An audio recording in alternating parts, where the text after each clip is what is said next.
안녕하십니까? 오늘은 실천신학개론 세 번째 수업 시간입니다. 목회의 성경적 이해를 같이 배우겠습니다. 오늘 수업은 영상으로 진행되는 점 여러분의 양해를 구합니다. 목회는 무엇인가? 목사는 또 누구인가? 이런 주제가 되겠습니다. 실천 신학이 첫 번째로 관심을 두는 분야는 목회의 영역입니다. 실천 신학의 대표적인 분야가 목회학 영역입니다. 목사의 직무, 사역자의 직무를 연구합니다. 목사와 사역자의 기능과 역할을 연구하는 것입니다. 목사와 사역자는 먼저 성도를 보살피는 일을 합니다. 그리고 교회를 세우고 돌보는 일을 합니다. 성도의 영혼을 살리고 주님의 몸된 교회를 세우는 일은 너무나 귀한 일입니다. 이 땅에서 사람이 행하는 일들 중에 가장 고귀한 일이라 할 것입니다. 따라서 목사와 모든 사역자는 자신의 직무와 역할을 분명히 알아야 합니다. 동시에 거룩한 일을 맡은 자로서 책임감 있게 임무를 완수할 수 있도록 철저히 준비를 해야 되겠습니다. 준비된 사역자가 되는 것, 이것이 아주 중요합니다. 목회는 연습이 없습니다. 모든 사역자는 자신에게 주어진 막중한 책임을 다해야 됩니다. 먼저 올바른 목회의 정의가 필요한데요. 성경적인 목회의 개념을 정리하는 것에서부터 시작해야 합니다. 목회의 정의는 소극적인 정의와 적극적인 정의가 있습니다. 목회의 정의, 목회는 목양이다 이렇게 정의할 수가 있는데 이것은 소극적인 정의에 해당합니다. 목회를 단지 목양으로만 규정하는 것은 목사가 성도를 돌보는 것으로만 한정 지을 수가 있습니다. 물론 목사가 성도를 돌보는 것이 소중하고 가장 귀한 일임에 틀림이 없습니다만 목사가 성도를 돌보는 것으로만 직분을 감당했다고 할 수는 없습니다. 왜냐하면 주님의 몸된 교회를 세우는 일이 중요한 일이고 또 목회 영역 중에 아주 소중한 일이기 때문입니다. 그리고 그 일은 또 쉽지도 않습니다. 그래서 보다 적극적인 정의가 필요합니다.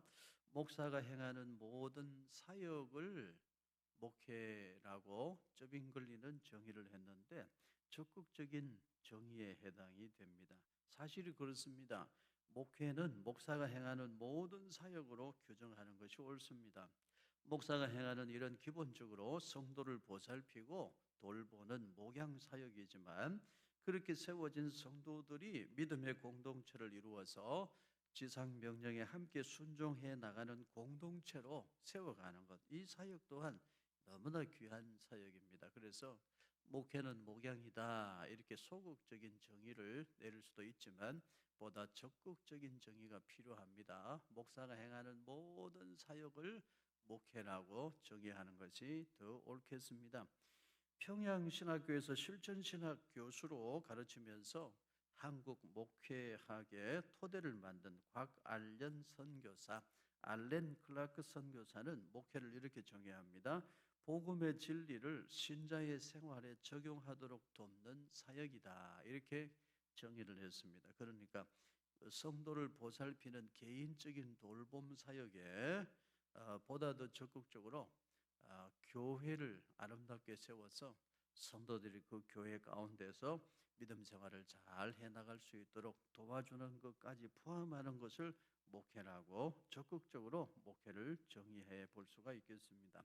정리해 보면 목회란 하나님의 종으로 부름받은 목회자가 하나님의 명령에 순종해서 하나님의 말씀을 전달하고 하나님의 말씀에 기초해서 교회를 세우고 성도들을 목양하고 예수 그리스도의 지상 명령에 순종하는 모든 사역을 포함한다. 이렇게 목회를 보다 적극적으로 포괄적으로 정의하는 것이 옳습니다.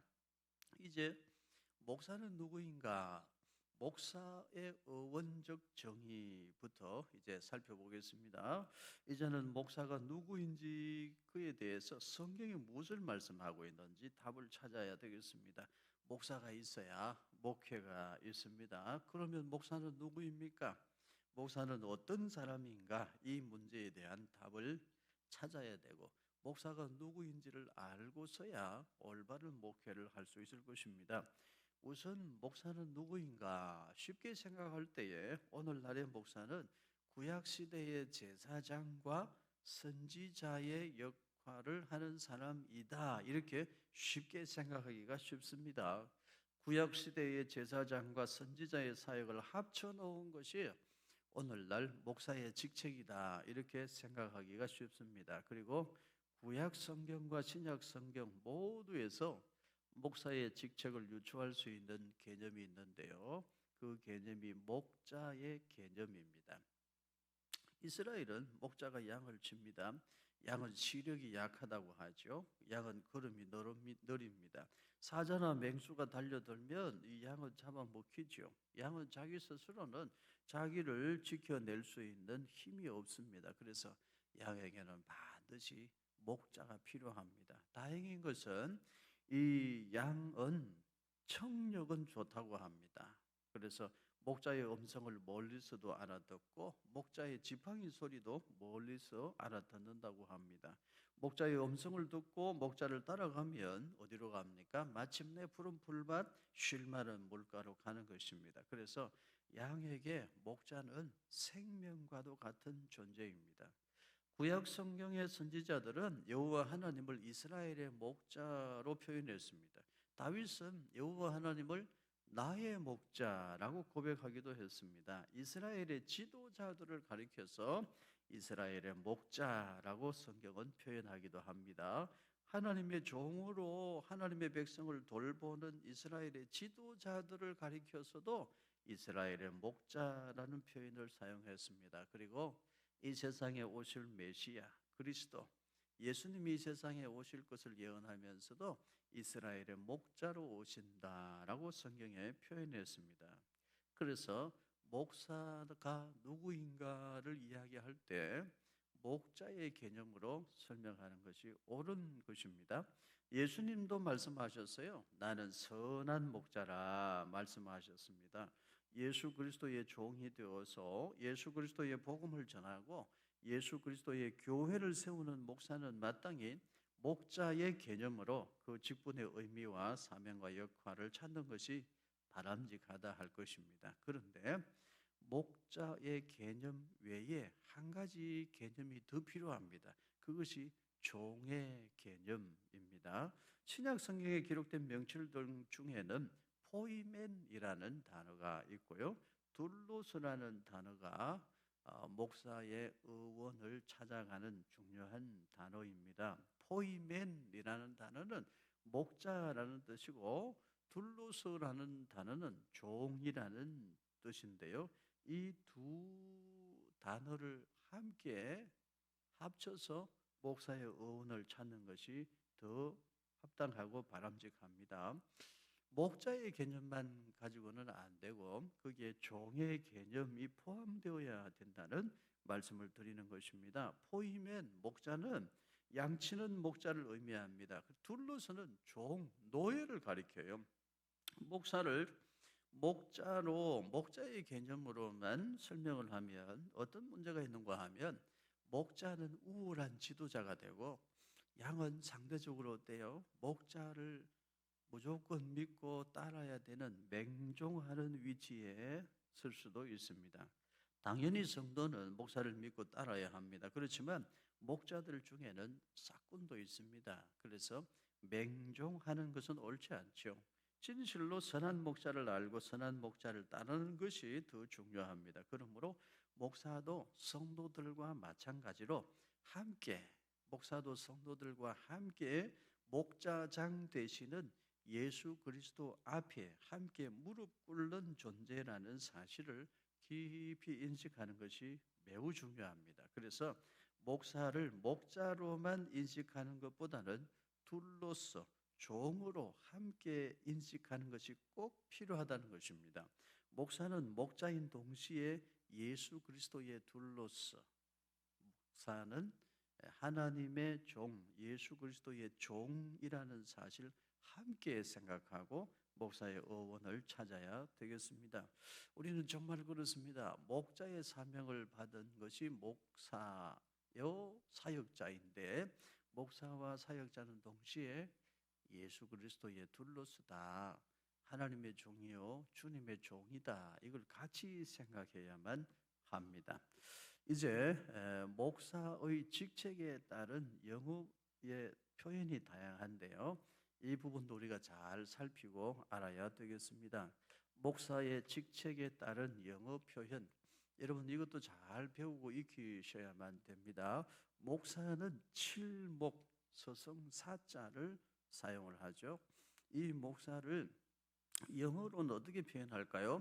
pastor, 목자라는 단어로 주로 많이 사용하는데, 여기 목자는 푸른 초원, pasture, 푸른 초원 위에서 양을 돌보는 사람이라, 그저 돌보고 섬기는 사람, 양에게 꼴을 찾아서 먹이는 사람, 그런 뜻을 가지고 있습니다.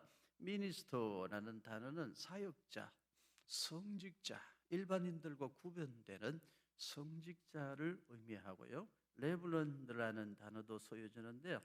이 레블런이라는 단어는 존경하는 분이라는 뜻을 가지고 있어요. 존경하는 성직자. 물론 성도들이 목사님을 존경하니까 이 단어를 사용할 수가 있습니다. 그렇지만 목사가 스스로 자기를 소개하면서 레브런드라는 이 단어를 사용하는 것은 적합하지 않다. 이걸 기억하시기를 바라요.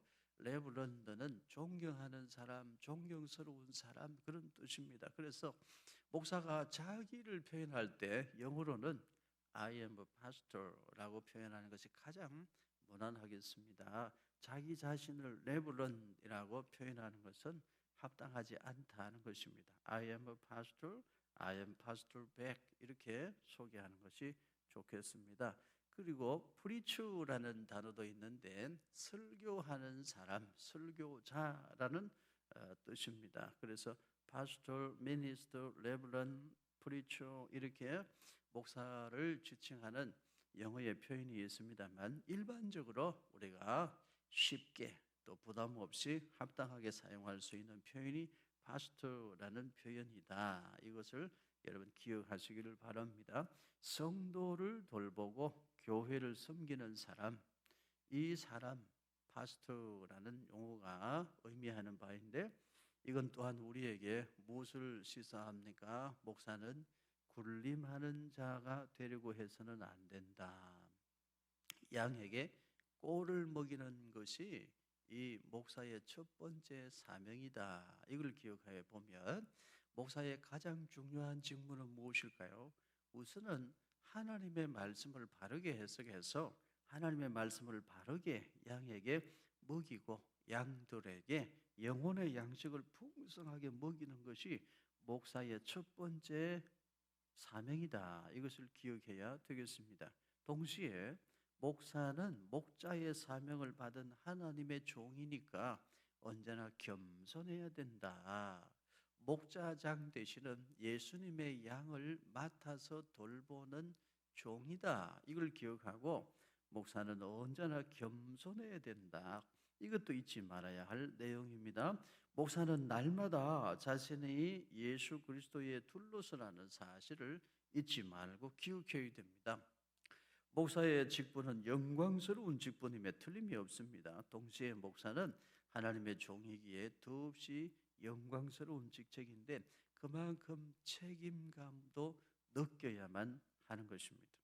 만일 목사가 자신의 하나님의 종됨을 망각하면 어떻게 될까요? 목사가 사건으로 전락하기 쉽습니다. 그렇게 되면 목자에게는 화가 있을 것이고 그 성도들은 유리방황하는 성도들, 불쌍한 양들이 되고 말 것입니다. 그것은 참으로 불행한 일입니다. 하나님의 영광을 가리는 가장 슬픈 일이 되는 것입니다. 그래서 목사의 직분을 감당할 때는 두려움과 떨리는 마음으로 감당해야 합니다. 목사의 태도는 언제나 종의 자세, 섬김의 자세여야 한다. 이것도 잊지 말아야 합니다. 그리고 목회와 목사의 성경적 이해, 이제 성경에서 목회를 무엇으로 말하고 목회하는 목사를 누구라고 설명하는가? 성경 말씀을 통해서 우리가 이제 찾아보고 해석해 봐야겠습니다. 시편 23편 1절부터 3절까지 말씀입니다. 여호와는 나의 목자시니 내게 부족함이 없으리로다. 그가 나를 푸른 풀밭에 누이시며 쉴 만한 물가로 인도하시는도다. 내 영혼을 소생시키시고 자기 이름을 위하여 의의 길로 인도하시는도다. 여기 여호와는 나의 목자라고 할 때 목자라는 단어가 라아라는 단어인데요. 방목하다, 먹이다, 돌보다 그런 뜻입니다. 여호와는 나의 목자시니 여호와 로이라는 말씀인데 구약 성도들은 여호와라는 단어를 입에 담을 수가 없었습니다. 거룩하신 여호와 하나님의 이름을 감히 어찌 입에 담을 수 있나. 그래서 여호와 이 단어를 그대로 읽지 못하고 아도나이라는 단어로 고쳐서 읽었습니다. 아도나이는 주인이라는 뜻입니다. 여호와 로이를 눈으로 볼 때 아도나이 로이로 읽었습니다. 여기 로이는 양을 돌보고 먹이는 목자를 의미합니다. 그렇습니다. 오늘날의 목자는 정말 가장 중요한 것이 양들에게 하나님의 말씀을 먹이는 일이다. 이걸 기억해야 됩니다. 하나님의 말씀을 바르게 해석해서 바르게 들려주고 영혼의 양식을 바르게 풍족하게 먹이는 것, 이것이 목사가 감당해야 될 첫 번째 사명이고 가장 중요한 사역이라는 사실을 잊지 말아야 됩니다. 목사는 세상 지식으로 성도를 먹이는 사람이 아닙니다. 목사는 세상의 것으로 성도를 가르치는 사람이 아닙니다. 목사의 손에는 성경이 있어야 됩니다. 목사의 가슴에도 성경이 있어야 됩니다. 하나님의 말씀만이 참된 영혼의 양식이 되기 때문입니다. 하나님의 말씀을 제쳐놓고 다른 것으로 성도들을 먹이려 해서는 안 된다. 이것이 중요한 사실입니다. 시편 80편 1절과 2절에 있는 말씀입니다. 요셉을 양떼같이 인도하시는 이스라엘의 목자여, 귀를 기울이소서. 그룹 사이에 좌정하신 이여 빛을 비추소서. 에브라임과 베냐민과 므낫세 앞에서 주의 능력을 나타내사 우리를 구원하러 오소서. 여기 이스라엘의 목자여라는 말씀이 있는데 여기 목자라는 단어도 역시 라아라는 단어입니다. 여기 라는 귀를 기울여 듣는 사람, 빛을 비추어 주는 사람, 능력을 나타내어 구원하는 사람을 의미합니다. 여기 목자는 양들의 음성을 들어요.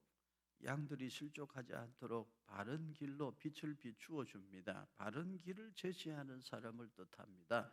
여기 목자는 하나님의 말씀을 바르게 선포하고 가르치는 것이 목사의 사명인 것을 우리에게 가르쳐 주죠. 하나님의 말씀을 바르게 전달해서 말씀의 권능을 힘입어 성도들을 구원하고 구원받은 성도들을 지키고 보살피는 사람이 목자, 오늘날의 목사다, 이렇게 생각하면 좋겠습니다. 요한복음 10장 11절과 15절 말씀입니다. 나는 선한 목자라. 선한 목자는 양들을 위하여 목숨을 버리거니와 삭구는 목자가 아니요 양도 제 양이 아니라 이리가 오는 것을 보면 양을 버리고 달아나나니 이리가 양을 물어가고 또 해치느니라. 달아나는 것은 그가 삭군인 까닭에 양을 돌보지 아니함이나 나는 선한 목자라. 나는 내 양을 알고 양도 나를 아는 것이 아버지께서 나를 아시고 내가 아버지를 아는 것 같으니 나는 양을 위하여 목숨을 버리노라. 예수님이 직접 하신 말씀입니다. 나는 선한 목자라. 에고 에이미 호 포이멘 호 칼로스, 그렇게 예수님께서 말씀하셨어요. 나는 선한 목자라고 말씀하셨어요. 그러면 악한 목자도 있고 싹군 목자도 있다는 뜻인데 오늘날의 목사의 종류가 되겠습니다. 선한 목사가 있을 수 있고 악한 목사도 있을 수 있고 싹군 목사도 있을 수 있다는 것을 생각해 볼 수 있습니다. 이스라엘 나라는 메마른 땅입니다. 메마른 건기가 되면 목자는 목초지를 찾아서 양을 데리고 멀리 길을 떠납니다. 집을 떠나서 양을 먹일 때는 양우리를 만들어요. 사자나 곰이나 이리가 양을 잡아먹으려고 기회를 노리기 때문입니다. 특히 어두운 밤이 되면 매우 위험합니다. 그래서 목자는 양을 지키기 위해서 양우리를 만듭니다. 몇 가지 종류의 양우리가 있는데 사진을 보시기를 바라요. 저렇게 자연 동굴을 양우리로 이용하기도 합니다.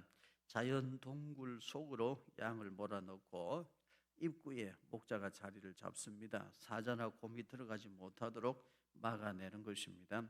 그리고 땅을 파고 돌담을 쌓아서 만든 양우리도 있습니다. 양을 안으로 몰아넣고 목자가 입구를 막아서서 밤새 지키는 것입니다. 그리고 급한 경우에는 나뭇가지 등으로 양우리를 만들기도 합니다. 그리고 울타리 입구에 목자가 서서 지키는 것입니다. 들판에서는 주로 돌로 담을 쌓아서 만들어 놓은 양우리를 이용합니다. 밤이 되면 양들을 돌담 안으로 다 들어가게 하고 목자는 양들이 출입하는 곳에 자리를 잡고 밤새 양을 지킵니다. 목자가 자리를 잡은 그 출입문이 양의 문인데 저 양의 문은 양이 드나드는 문이기도 하지만 목자가 양들을 위해서 목숨을 내어놓는 자리이기도 합니다. 사자나 곰이 양을 잡아먹으려면 목자를 지나가야 됩니다. 목자는 자기 생명을 걸고 양을 지킵니다. 사꾼은 어떻게 할까요? 사꾼은 양을 지키기 위해 자기의 목숨을 바치지는 않습니다. 이게 차이점입니다. 선한 목자는 목숨을 바쳐서라도 양을 지킵니다. 그러나 사꾼은 돈이 목적이기 때문에 양을 지키기 위해서 자기 목숨까지 내어놓지는 아니한다는 것이지요. 예수님은 그런데 말씀하시기를 나는 양의 문이라 하셨고 나는 선한 목자라 하셨습니다. 예수님은 양들을 위하여 기꺼이 목숨을 실제로 내어놓으신 분입니다. 우리는 그 예수님의 둘로서 예수님의 종입니다. 그러니까 오늘 우리도 예수님께서 맡겨주신 양들을 보살필 때에 우리의 목숨이라도 내어놓고 목자자장 되시는 예수님을 닮은 목자, 예수님을 닮은 목사가 되고 사역자가 되어야 할 것입니다.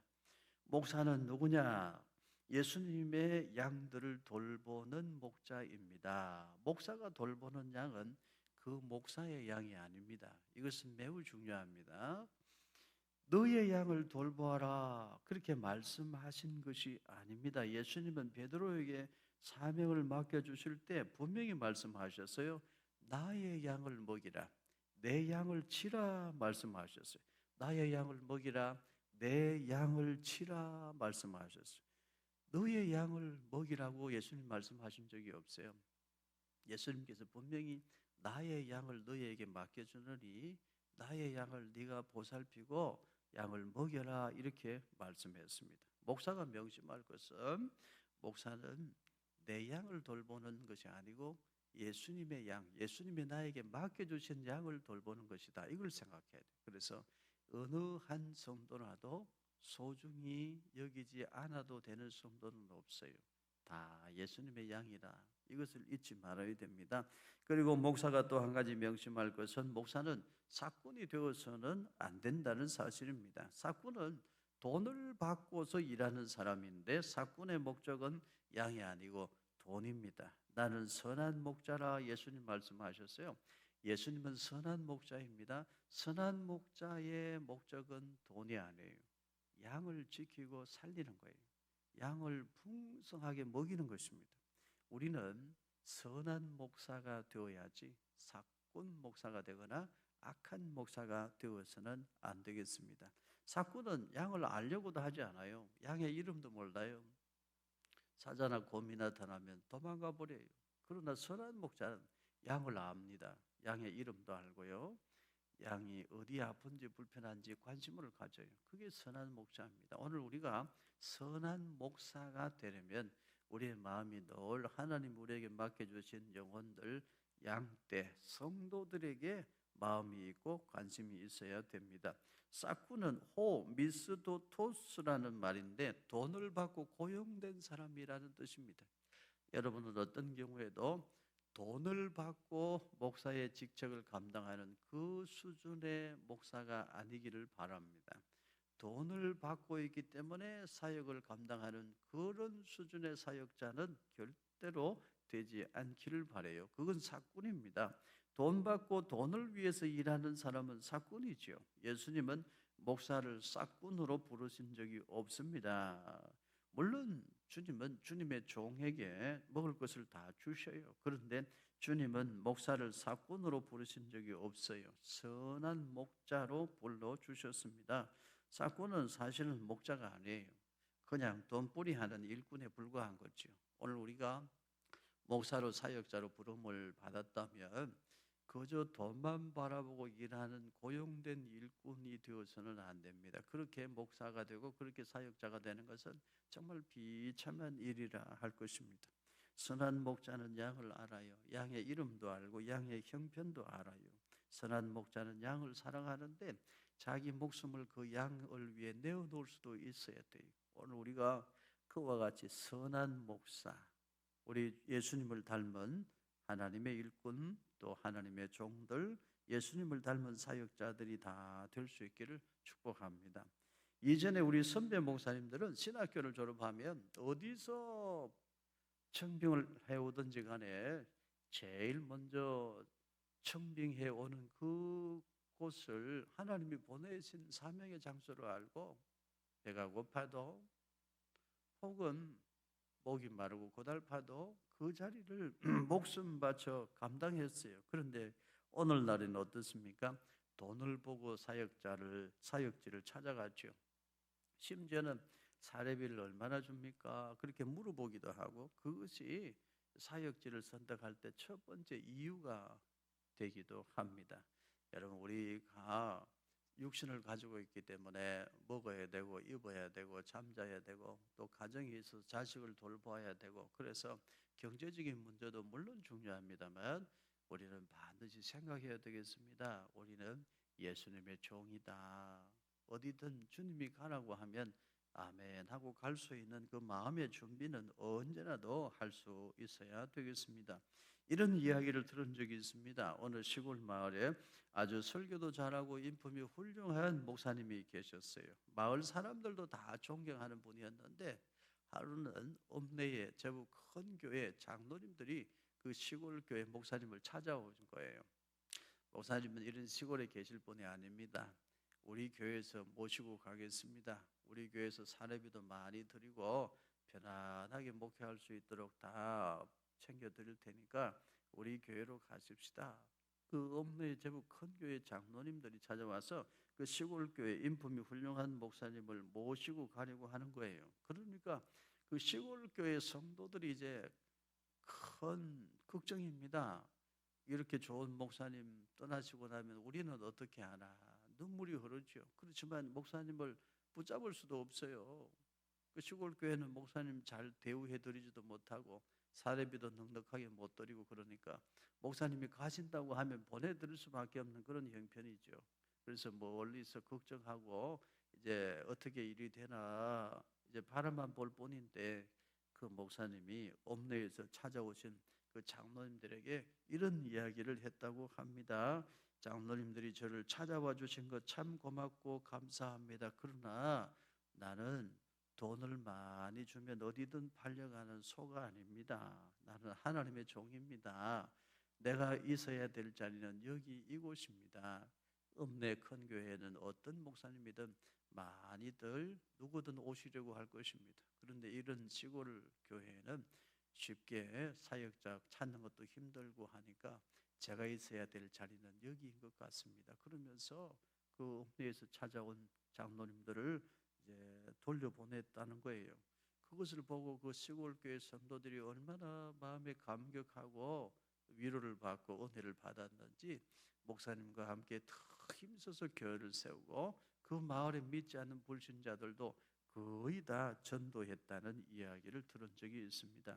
참된 목사는 돈에 의해서 팔려가는 것이 아니에요. 하나님의 종 예수 그리스도의 둘러서이기 때문에 주님이 보내시는 곳에서 주님이 맡겨주신 사명을 철저히 감당하는 것입니다. 에베소서 4장 11절과 12절을 우리 같이 보겠습니다. 그가 어떤 사람은 사도로, 어떤 사람은 선지자로, 어떤 사람은 복음 전하는 자로, 어떤 사람은 목사와 교사로 삼으셨으니 이는 성도를 온전하게 하여 봉사의 일을 하게 하며 그리스도의 몸을 세우려 하심이라. 사도라는 용어가 있죠. 사도는 아포스톨로스인데 보냄을 받은 사람이라는 뜻이고, 선지자는 프로페테스라는 단어인데 하나님의 뜻을 알고 예언하고 전하는 자라는 뜻입니다. 복음은 유앙겔리온인데 그 복음 유앙겔리온을 전하는 자를 유앙겔리스테스라고 말해요. 예수 그리스도의 복음 전하는 자라는 뜻입니다. 여기 목사는 포이멘 파스터를 의미하고, 교사는 디다스카로스 티처, 가르치는 스승 선생님을 의미합니다. 골로새서 1장 25절부터 29절까지 말씀입니다.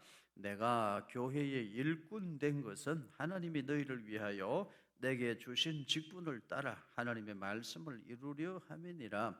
이 비밀은 만세와 만대로부터 감추어졌던 것인데 이제는 그의 성도들에게 나타났고, 하나님이 그들로 하여금 이 비밀의 영광이 이방인 가운데 얼마나 풍성한지를 알게 하려 하심이라.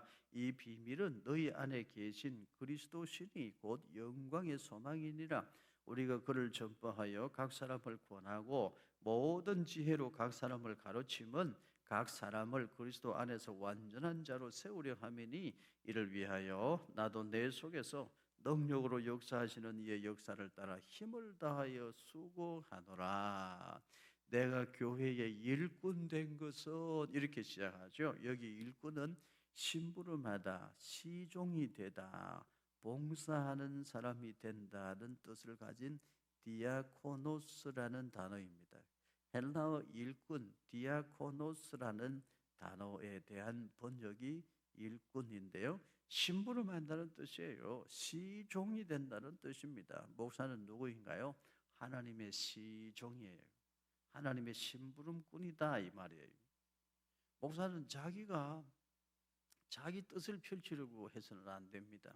목사는 하나님의 시종이니까 하나님의 뜻을 이루어 드리는 일에 자기의 모든 것을 다 드릴 수 있어야 되는 것입니다. 이제 로마서 1장 1절과 2절 말씀입니다. 예수 그리스도의 종 바울은 사도로 부르심을 받아 하나님의 복음을 위하여 택정함을 입었으니 이 복음은 하나님이 선지자들을 통하여 그의 아들에 관하여 성경에 미리 약속하신 것이라. 여기 예수 그리스도의 종 바울, 바울의 자기 인식입니다. 바울은 예수님의 둘로서로 예수님의 종으로 언제나 자기 자신을 기억하고 그렇게 인식하고 살았어요. 종은 노예를 의미해요. 노예는 자기 주장이 없어요. 심지어 노예는 자기 감정도 없어요. 노예는 오직 주인을 위하여 자기의 모든 것을 다 바치는 것을 의미하죠. 바울은 그 사명감으로 살았어요. 나는 예수님의 둘러서다. 그러니까 사도 바울이 무수한 고난과 핍박을 받으면서도 예수 그리스도의 복음 전하는 일에 자기의 생명을 바쳤고, 그래서 사도 바울은 이방인의 위대한 사도가 될 수 있었습니다. 바울의 자기 인식은 예수 그리스도의 종이었습니다. 자기는 둘러서라고 늘 생각했어요. 나는 주님의 종이다 이렇게 생각했어요. 바울은 예수 그리스도의 십자가의 도를 깨달은 후에는 모든 것을 배설물로 여기고 오직 복음의 정인으로 죽기까지 자기 자신 모든 것을 다 드렸습니다. 목사는 군림하는 자세를 버려야 됩니다. 목사는 둘러서다. 나는 예수님의 둘러서다. 이걸 늘 잊지 말고 기억해야 됩니다.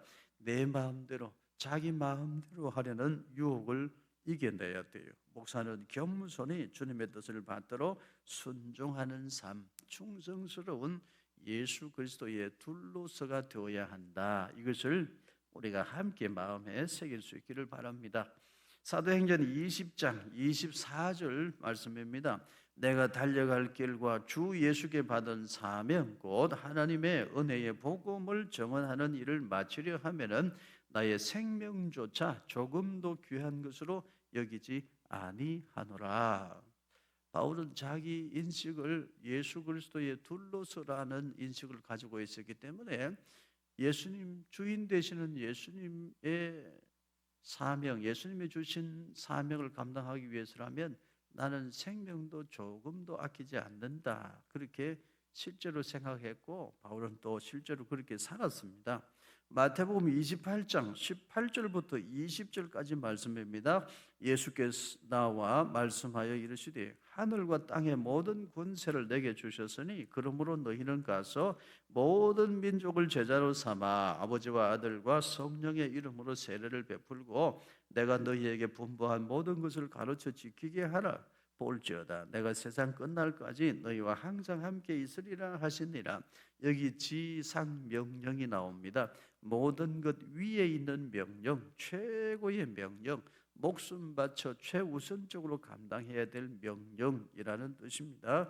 부활하신 예수 그리스도께서 말씀하시기를 너희는 가서 모든 민족을 제자로 삼으라. 아버지와 아들과 성령의 이름으로 세례를 베풀어라. 내가 너희에게 분부한 모든 것을 가르쳐 지키게 하라 말씀하셔서 이 명령이 지상 명령, 목사가 제일 우선적으로 감당하고 순종해야 할 명령이라는 것 잊지 말아야 됩니다. 그러니까 목사가 가장 우선적으로 감당할 일은 뭡니까? 하나님의 말씀을 가르쳐서 하나님 말씀 그대로 지켜 준행하게 하고 그 사람들이 교회를 이루어 하나님의 뜻을 또 이루어 가는데 함께 전도하고 선교하는 사역을 감당할 수 있도록 이끌어가는 것이 목사의 사명인 것입니다. 목사는 누구인가? 목사는 하나님의 부르심을 받은 자로서 예수 그리스도의 종이 되어 생명 바쳐 지상 명령, 선교의 사명에 순종하는 사람이다. 이렇게 목사를 정의할 수 있겠습니다. 따라서 목사는 자기 주장을 펼치는 사람이 아니다. 목사는 자기 고집대로 사는 사람이 아니다. 목사는 자기 주장이 없다. 목사는 오직 예수 그리스도의 뜻에 순종할 때 진실한 목사다. 이것을 우리가 마음에 새겨야 되겠습니다. 이제 선한 목자가 되어야 되겠는데요. 선한 목자를 위한 목회의 원리, 이 부분을 같이 생각하겠습니다. 성도 개개인을 돌아보는 목양 사역이 목사의 중요한 사역이고요. 공동체로서의 교회 공동체를 돌보는 일 역시 목사에게 중요한 사역입니다. 전통적으로 목회는 성도들을 하나님의 말씀으로 양육하고 성례를 통하여 그들의 믿음을 견고하게 세우며 교회의 권징을 따라 훈련하는 것이었습니다. 그러나 지금은 목사가 지도력을 발휘해서 교회 공동체를 믿음의 아름다운 공동체로 이끌어가는 모든 사역을 다 포함합니다. 그래서 목회는 성도 개개인을 돌아보는 목양 사역과 공동체로서의 교회 공동체를 돌보는 일로 구분할 수가 있겠습니다. 이러한 목회를 충성스럽게 감당하기 위해서는 성경적인 목회의 원리를 분명히 깨닫고 성경적인 목회의 원리를 분명히 실천함으로 목회를 해야 하겠습니다. 워렌 워스비가 21세기 목회의 기본 원리를 정리를 해 주었는데요. 우리에게 아주 중요한 자료가 되겠습니다. 워렌 워스비가 우리에게 정리해 준 21세기 목회의 기본 원리 12가지 살펴보겠습니다. 사역의 기초는 예수 그리스도이다. 예수 그리스도에게서 기초하지 않은 목회는 목회가 아니다. 이건 너무나 중요한 진리일 것입니다. 두 번째, 사역의 터전은 인격이다. 이 부분에 대해서 좀 설명을 많이 하고 싶습니다. 목사는 누구냐? 목사는 먼저 제대로 된 사람이어야 한다. 목사는 먼저 인간이어야 한다. 목사는 먼저 진실한 신자여야 한다. 그리고 목사는 학자여야 되고 바라기는 목사는 성자가 되려고 해야 하고 그렇게 목사는 전도자의 삶을 살아야 합니다. 목사는 먼저 예수님을 닮은 인격의 소유자이어야 하는 것입니다. 목사는 절대로 어디에서든 어떤 상황에서든 이런 말을 들어서는 안 되겠습니다. 어디 목사 같지도 않은 게 저게 무슨 목사라고, 이런 이야기는 절대로 들어서는 안 되겠습니다. 그것은 그 목사의 주인 되시는 주님이 욕을 먹는 것과 같은 것이기 때문입니다. 복음의 길을 가로막고 전도의 문을 막는 것이 되기 때문입니다. 언제나 어디에서나 목사님이시죠, 목사님 반갑습니다, 이런 소리를 들을 수 있어야 되겠습니다. 기본적으로 인간이 되어야 된다는 것입니다. 목사님 기본적으로 인격을 어느 정도 다듬어서 어느 정도 최소한의 예의 범절을 아는 사람, 어느 정도 덕을 세울 수 있는 사람은 최소한 되어야 한다는 것입니다. 목사는 말하는 것이 달라야 됩니다. 목사는 살아가는 태도가 달라야 돼요. 사람을 바라보는 시선이 달라야 됩니다. 목사는 사람을 대하는 태도가 달라야 됩니다. 그 다름은 어디서 올까요? 예수님을 닮은 인격에서 오는 것입니다. 목사에게서는 그리스도의 향기가 나야 돼요. 목사에게서 세상 냄새가 나서는 안 돼요. 목사의 말 속에 그리스도의 향기가 있어야지 세상에 더러운 냄새가 크게 묻어 있으면 안 되는 것입니다. 우리가 알아야 될 것은 그리스도의 향기는 그리스도에게 속한 향기입니다. 성경에 그리스도의 향기라는 말씀이 있는데 크리스투 유오디아라는 말입니다. 크리스투라는 말은 크리스토스, 그리스도의 소유격입니다. 유오디아는 좋은 냄새, 향기로운 냄새, 단맛 이런 것을 의미하는데요. 그리스도의 향기는 그리스도에게 속한 향기입니다. 이 그리스도의 향기는 목사에게서 나오는 향기가 아니고 목사가 만들어내는 향기도 아니에요. 목사가 예수님께 가까이, 예수님께 꼭 붙어서 살아갈 때 예수님의 그 향기가 목사에게 묻어나는 거예요. 그게 그리스도의 향기요, 그리스도의 편지입니다. 향기의 원천이 목사에게 있지 않습니다. 그리스도의 향기는 그리스도에게서 나오는 향기입니다. 그리스도의 향기는 그리스도의 향기가 나에게 묻어나는 것입니다. 향기의 원천이 그리스도에게 있는 거예요. 그러니까 목사의 사명은 예수 그리스도의 돌로 서이니까 눈을 뜨면 제일 먼저 예수님께 붙어 있어야 돼요.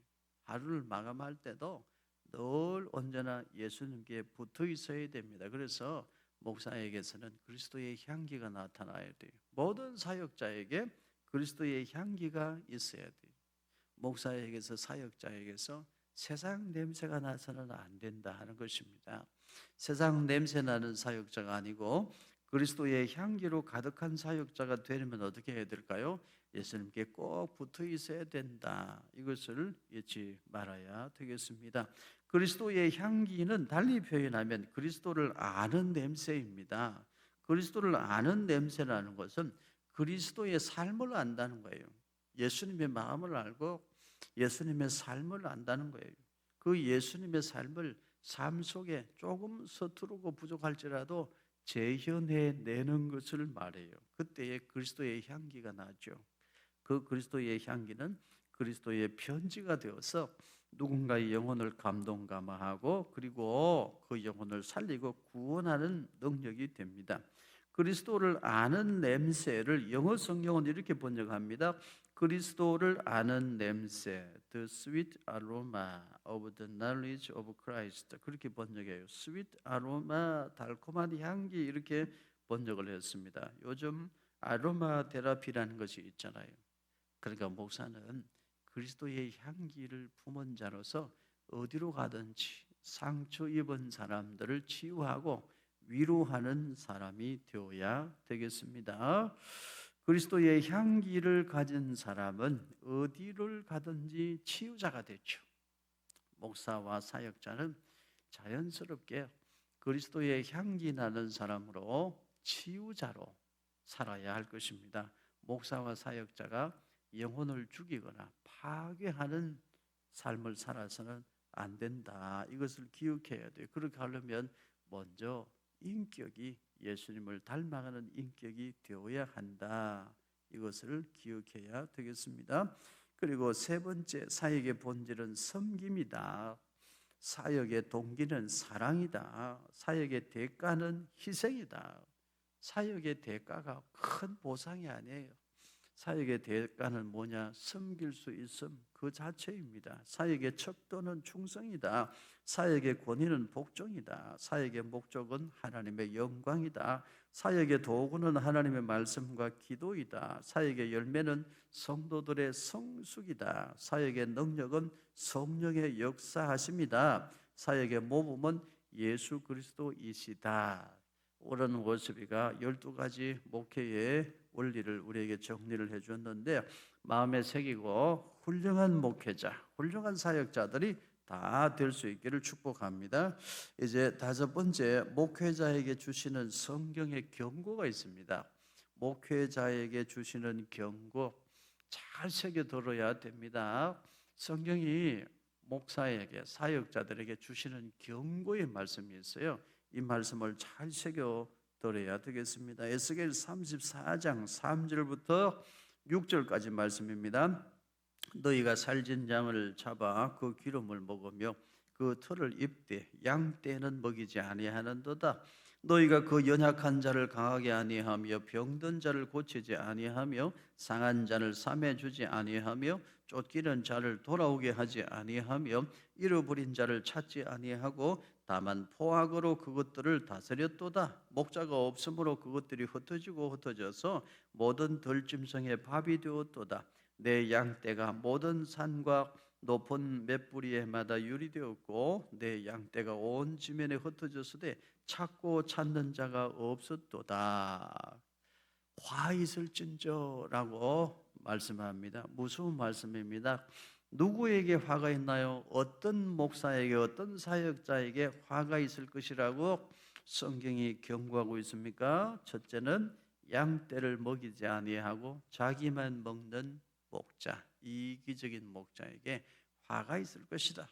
성경이 경고하고 있습니다. 연약한 자를 강하게 아니하는 자, 병든 자를 보고도 고치지 아니하는 자, 상한 자를 싸매 주지 아니하는 자, 쫓기는 자를 돌아오게 하지 아니하는 자, 잃어버린 자를 찾지 아니하는 자, 포악으로 다스리는 자, 양떼를 흩어지게 하는 자, 양들로 들짐승의 밥이 되게 하는 자, 양들을 유리방황하게 하는 자, 이런 목자에게는 화가 있을 것이다. 성경이 분명히 경고하고 있습니다. 모든 목회자, 모든 사역자는 이 말씀을 두려운 마음으로 마음에 새기고 목회해야 할 것입니다. 우리는 싹군 목자가 아니고 선한 목자, 선한 목사의 삶을 살아야 된다. 이것을 기억해야 되겠습니다. 마지막으로 여러분과 꼭 함께 나누기를 원하는 말씀이 있습니다. 오늘 우리 시대의 목사는 누구인가?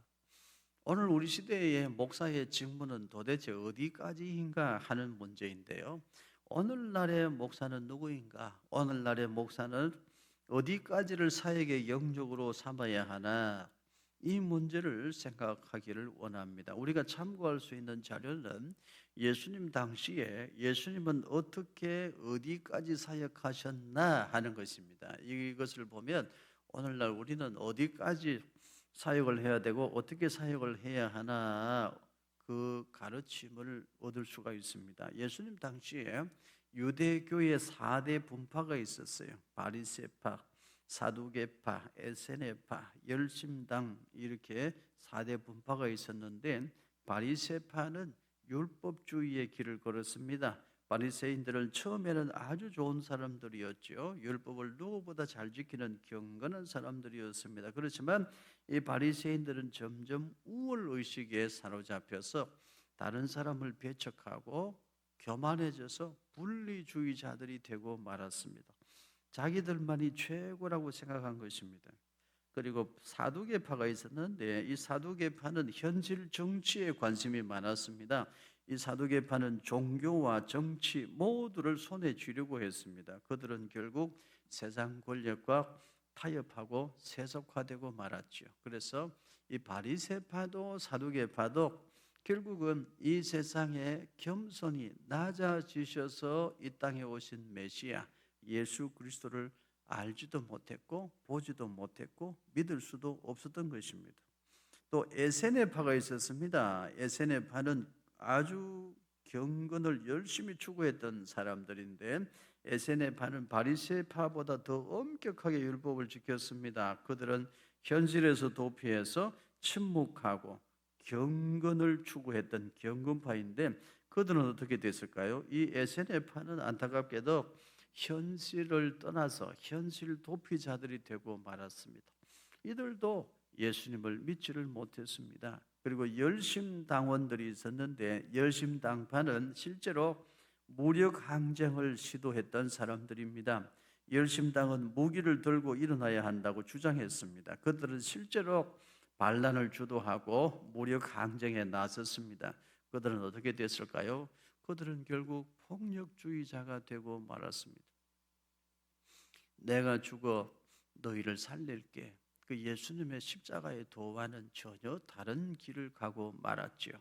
오늘날 우리 사회도 별반 다르지 않습니다. 지금 우리나라도 전국이 어수선하고 시국이 아주 불안합니다.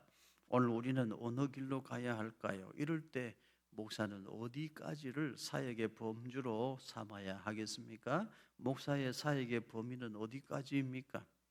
바리새파의 후예가 되어서 우월의식을 가지고 세상을 욕하고 분리자유자로 살아야 할까요? 사두개파의 후예가 되어서 세상 권력과 손을 잡고 권력의 주도권을 같이 잡으려고 노력해야 될까요? 에세네파의 후예가 되어서 세상과 담을 쌓고 교회만 우리만 경건하면 된다 그런 정신으로 목회하고 살면 될까요? 아니면 열심당파가 되어가지고 앞장서서 싸우고 무력투쟁도 불사하는 그런 사람이 되고 그런 목회를 해야 될까요? 여러분 어떻게 생각하십니까? 우리가 가야 할 길은 분명합니다. 이런 때일수록 우리는 더 힘쓰고 애써 선한 목자 되시는 예수님을 따라가야 합니다. 목사는 예수님의 둘러싸요. 목사의 직무는 예수님이 보여주신 것 그 일이고 또한 크기까지입니다. 이런 때일수록 우리는 더 힘써 예수님의 음성을 들어야 합니다. 우리는 더 힘써 예수님을 알고 예수님을 더 알아가야 합니다. 이런 때일수록 우리는 예수 그리스도의 십자가와 부활의 복음을 더 열심히 더 뜨겁게 선포해야 됩니다. 그래서 우리가 이 세상에 그리스도의 향기가 되고 이 세상에 그리스도의 편지가 되어야 됩니다. 좌로나 우로나 치우치는 것은 옳지 않습니다. 이런 때 사회가 이렇게 어수선하고 불안한데 교회가 목사가 사회를 살리기 위해 사회 구원을 위해서 뭔가 해야 되지 않나? 같이 피켓 들고 나가서 데모라도 해야 되지 않나? 거기까지가 목사의 범주가 아니냐 이렇게 생각할 수가 있습니다. 여러분 분명한 것은 예수님께서 우리에게 보여주신 대로 우리가 하면 됩니다. 예수님은 십자가에 집중하셨어요.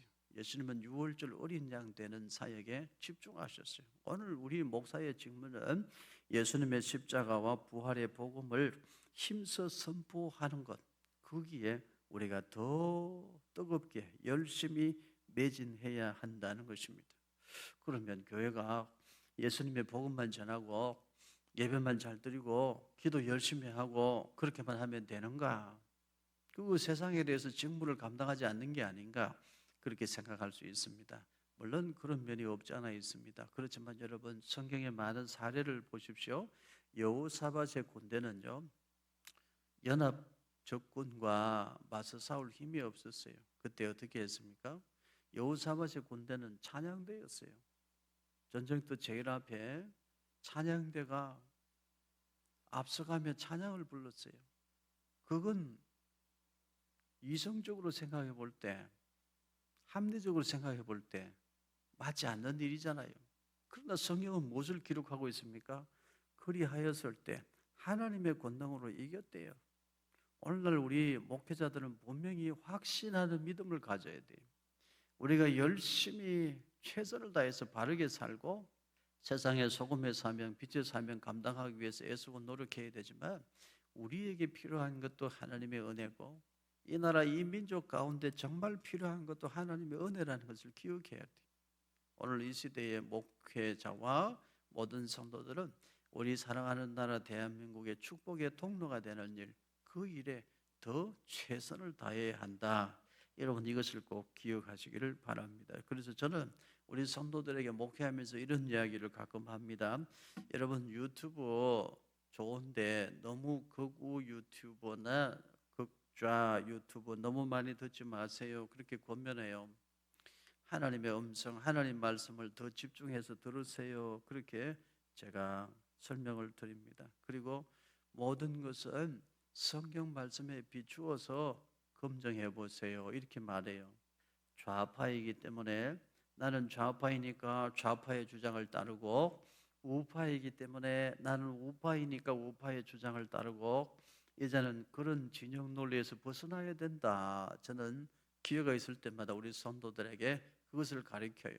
나라와 민족을 살리는 것은 좌로 우로 치우치는 데 있지 않고 좌파든 우파든 성경에 비추어 검증해보고 성경 말씀에 비추어 옳으면 옳다 하고 틀렸으면 틀렸다 하고 그렇게 새로운 물결을 일으켜야 나라와 민족이 살 수 있다. 이런 이야기를 저는 우리 성도들에게 들려줍니다.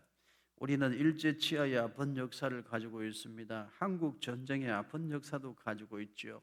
일제 치하에서 벗어나면서 친일이다 반일이다 그러면서 온 나라가 또 상처투성이가 되었습니다. 한국 전쟁에서 벗어나면서 반공이다 친공이다 그러면서 온 나라가 또 상처투성이가 됐죠. 그 상처가 지금도 우리 민족 가운데 그대로 되물림되고 있습니다. 그 상처가 지금도 우리에게 진영 논리로 서로에게 돌 던지는 아픔으로 우리에게 여전히 남아있는 것입니다. 여전히 우리는 그래서 서로에게 돌을 던집니다. 이제는 이 진영 논리에서 벗어나야 됩니다. 이렇게 나누어진 마음 이대로를 우리 다음 세대에게 물려주어서는 안 됩니다. 이것이 가장 비참한 일이고 비극적인 일입니다. 물론 분명히 우리가 마음속에 인식하고 있어야 될 것은 공산주의는 분명히 아니라는 사실입니다. 공산주의는 그 사상 체계가 유물론입니다. 공산주의는 창조주 하나님을 인정하지 않습니다. 공산주의는 신의 존재를 인정하지 않아요. 그런데도 자기들은 신적인 권위를 가지려고 하고 신적인 권력을 소유하려고 하죠. 그래서 그 공산주의는 우리가 따라갈 길이 아닙니다. 공산주의 사회주의는 우리가 따를 길이 아니고 자유민주주의가 우리가 추구해야 될 방향입니다. 이것은 분명합니다. 왜냐하면 자유민주주의가 자리 잡은 나라와 국가여야만 예수님만이 유일한 구원의 주님이 되신다고 선포할 수 있기 때문에 그렇습니다. 우리는 공산주의, 사회주의는 우리가 따를 것이 아니고 자유민주주의만이 우리가 나아가야 할 방향이라는 것은 분명하지만 우리 목사의 직무는 어디까지냐? 오직 성경, 오직 예수, 오직 믿음의 진리를 더 굳세게 붙들어서 이 땅에 그리스도의 향기가 진동하게 하고 다시 이 땅에 그리스도의 편지가 더 선명해지게 하는 것, 그리함으로 하나님의 은혜가 이 민족 가운데 충만하게 임해서 이 민족이 살 길을 찾게 되는 것, 그것이 목사의 진정한 직무다. 이것을 여러분 마음에 새기시기를 바랍니다. 우리의 아프고 슬픈 과거가 지금껏 우리 민족의 발목을 잡고 있습니다. 이러한 때에 하는 목회, 이러한 때에 목사의 직무는 어디까지냐? 여러 가지 고민이 있을 수 있습니다만 이제는 극복하고 일어서야 됩니다. 서로의 아픔을 보듬어야 할 때이고 서로의 마음을 품어야 할 때입니다. 우리에게는 모두가 다 전도의 대상이고 구원의 대상이고 모두가 다 사랑의 대상입니다. 미움의 대상은 어느 누구도 없습니다. 서로가 걱정하는 것이 무엇인지 서로 들어야 됩니다. 의혹을 제기하는 것에 대해서는 서로가 함께 풀어가야 되죠. 누가 서로를 보듬는 이 일의 물꼬를 열 수 있을까요? 우리 예수님 믿는 이 땅의 그리스도인들밖에 없죠. 그 일에 앞장서서 그 사명을 감당해야 될 사람들이 오늘날의 목회자다 이런 생각을 하고 오늘날의 사역자는 그런 사명을 맡은 자들이라 이런 생각을 합니다. 좌로 우로 치우치는 것은 옳지 않다고 생각합니다. 우리 민족이 사는 길은 함께 십자가의 도를 따라가는 길입니다. 그 길만이 우리 민족이 사는 길입니다. 이것은 불가능한 것이 아니에요. 무슨 뜬구름 잡는 이야기도 아닙니다. 이전에 하나님은 청교도들에게 이미 그런 은혜를 주셨습니다. 이제는 하나님께서 우리 민족에게도 그런 은혜를 주시기를 원하고 바라고 또한 우리가 함께 기도할 수 있기를 바랍니다. 에스겔 34장 12절에 있는 말씀 우리가 읽어보겠습니다. 목자가 양 가운데에 있는 날에 양이 흩어졌으면 그 때를 찾는 것 같이 내가 내 양을 찾아서 흐리고 캄캄한 날에 그 흩어진 모든 곳에서 그것들을 건져낼지라. 요한복음 10장 15절 말씀도 같이 읽어보십시다. 아버지께서 나를 아시고 내가 아버지를 아는 것 같으니 나는 양을 위하여 목숨을 버리노라. 오늘 목사가 누구인가, 목회란 무엇인가에 대해서 생각해 보았습니다. 여러분 어떻게 목회할까요? 결론적으로 지침을 세 가지로 요약해서 말씀을 드린다면 목회는 하나님의 영광을 위하여, 진실로 이것이 첫 번째 지침이라 하겠습니다. 이것이 하나님께 영광이 되나 항상 그 기준으로 먼저 질문하고 검증해 보아야 되겠습니다. 그리고 목회를 어떻게 할 것인가. 두 번째 지침은 교회에 유익이 되는 일인가 생각해야 돼요. 목사가 자기의 꿈이나 자기의 뜻을 펼치는 것이 아니고 이것이 정말 교회를 살리는 것인가, 교회에 유익이 되는 것인가, 이것을 생각하고 목회를 해야 합니다. 성경에 자기의 유익을 구하지 말고 남의 유익을 구하라 말씀했어요. 자기의 유익을 구하지 않는 것이 사랑이라 말씀했어요. 세 번째 지침은 덕이 되는가, 덕을 세우기 위하여, 이것을 세 번째 목회의 지침으로 삼아야 되겠습니다. 성경에 믿음에 제일 먼저 더해야 할 것이 덕이라고 말씀했어요. 믿음의 덕을 더하라, 교회의 덕을 세우기 위하여 행하라 말씀했습니다. 모든 것이 가하나 모든 것이 다 하나님께 영광이 되는 것은 아니다. 모든 것이 가하나 모든 것이 다 교회를 유익하게 하는 것은 아니다. 모든 것이 가하나 모든 것이 다 덕이 되는 것은 아니다. 덕스러운 것은 아니다. 성경에 이것을 말씀하죠. 목회 어디까지여야 할까요? 목사는 누구입니까? 하나님의 영광을 위하여, 교회의 유익을 위하여, 덕을 세우기 위하여, 그래서 복음의 길을 만들고 전도의 문을 열기 위하여 목사가 필요하고 목회가 필요한 것입니다. 아무쪼록 우리 모두는 올바른 목회자, 선한 목회자, 사꾼이 아닌 선한 목자의 사명을 제대로 감당해내어서 예수님의 충성스러운 둘로서 예수님의 충실한 종이 되기를 바라고, 우리 사역자에게서 그리스도의 향기가 가득할 수 있기를 바라고, 우리 모두가 그리스도의 편제가 되어서 하나님의 쓰심에 합당한 일꾼들 되고 복음의 능력으로 한 영혼이라도 더 살리고 구원하는 하나님 나라의 충성스러운 일꾼들이 될 수 있기를 예수님의 이름으로 축복합니다. 여러분 한 주간도 건강하고 복되게 하나님 은혜에서 살기를 바라고요.